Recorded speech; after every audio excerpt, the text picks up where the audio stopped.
दिल्ली का रहने वाला एक सब्सक्राइबर जिसका नाम विवेक है ने मुझे एक ऐसी कहानी सुनाई जो उसकी ज़िंदगी की सबसे डरावनी घटना थी। ये कहानी मैं अपनी आवाज़ में आप सभी के साथ शेयर कर रहा हूँ। ये कहानी 1 साल पहले की है, जब मेरे साथ कुछ ऐसा हुआ जिसे मैं कभी नहीं भूल सकता। फाइनल एग्ज़ाम्स आने वाले थे और मेरी तैयारी अधूरी थी। आमतौर पर हमारी स्कूल की लाइब्रेरी शाम 5 बजे बंद हो जाती है, लेकिन एग्जाम्स की वजह से स्कूल ने उसे आधी रात तक खुला रखने का फैसला किया था, ताकि छात्र रात में भी पढ़ाई कर सकें। मेरे घर से स्कूल ज़्यादा दूर नहीं था, इसलिए मैंने घर पर पढ़ाई करने के बजाय लाइब्रेरी में जाकर पढ़ाई करना बेहतर समझा। उस दिन मैं शाम के 6 बजे घर से निकला और जल्दी ही लाइब्रेरी पहुंच गया। पढ़ाई में ऐसा खोया कि मुझे पता ही नहीं चला कि रात के 10 बज चुके थे। मैंने इससे पहले कभी इतनी देर तक लाइब्रेरी में नहीं रुका था। आमतौर पर मैं रात 8 बजे तक घर की ओर निकल पड़ता था, लेकिन उस दिन वहां चारों तरफ सन्नाटा था। मैंने सोचा कि बस 10-15 मिनट और पढ़ाई कर लूं, फिर घर चला जाऊंगा। तभी अचानक मैंने किसी के लंगड़ाकर चलने की आवाज़ सुनी। जैसे ही ये आवाज़ मेरे कानों में पड़ी, मेरी धड़कनें तेज हो गई। मैं एक पल भी रुकना नहीं चाहता था। मैंने फटाफट अपनी किताबें उठाईं और बाहर की ओर भागा। लाइब्रेरी के बाहर एक लंबा गलियारा है और उसके अंत में दाईं ओर मुड़ते ही स्कूल का मुख्य दरवाज़ा है। मैं गलियारे में दौड़ रहा था जब मैंने देखा कि एक औरत वहाँ खड़ी है। मैंने उसे पहले कभी नहीं देखा था। जैसे जैसे मैं उसके पास पहुँचने लगा, मुझे अजीब सा महसूस होने लगा। एक घबराहट मेरे अंदर समा रही थी। मैंने डरते हुए पूछा, कौन है वहाँ? मेरे सवाल के बाद वह अचानक गायब हो गई। मेरी जान में जान आई और मैं जल्दी से बाहर निकल गया। लेकिन बाहर का नज़ारा और भी अजीब था।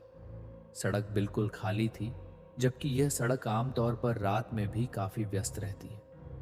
डर के मारे मैंने नीचे की ओर देखा और जल्दी जल्दी घर की ओर चलने लगा।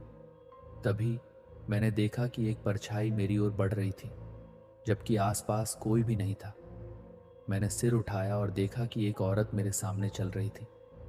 वो बहुत अजीब लग रही थी। उसके कपड़े फटे पुराने थे और उसके हाथ पैर मुड़े हुए थे, जैसे कोई विकलांग हो। उसके बाल बिखरे हुए थे और उसकी चाल बहुत धीमी थी। मैं धीरे धीरे उसके पास पहुंच रहा था, लेकिन जैसे ही मैं करीब आया, मेरा दिल कहने लगा, रुको, आगे मत बढ़ो। वह अचानक रुक गई और मेरी ओर मुड़ते हुए बोली, क्या तुमने मेरी बेटी को देखा है? उसकी आवाज़ सुनकर मेरी रूह कांप गई। मैं एक शब्द भी नहीं कह पाया। मेरे मुंह से कुछ नहीं निकल रहा था। डर के मारे मैंने बहुत दूर की ओर इशारा करते हुए कहा, वो औरत वहाँ है। उसने मेरी ओर देखा और फिर लंगड़ाते हुए उस दिशा में चल दी। मैं वहीं खड़ा देखता रह गया जब तक वह दूर चली नहीं गई। मुझे यह डर था कि वह फिर से लौटकर मेरे सामने आ सकती है, इसलिए मैं जितनी तेज दौड़ सकता था दौड़ने लगा। मेरी एक ही सोच थी, कोई मदद मिल जाए, कोई भी, चाहे कोई कार हो या राहगीर। और तभी मैंने उस औरत की चीख सुनी, वो यहाँ है। इसके बाद मुझे कुछ भी याद नहीं है।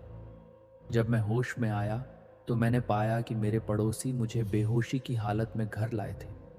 उन्होंने मुझे बताया कि 1998 में एक 32 साल की महिला, कमला देवी, जो अपनी 10 साल की बेटी के साथ रहती थी, उसकी बेटी का स्कूल में एक्सीडेंट हो गया और वह मर गई। कमला देवी इस सदमे को सहन नहीं कर पाई। उसके बाद से शांता देवी की आत्मा को स्कूल और उसके आसपास देखा गया है।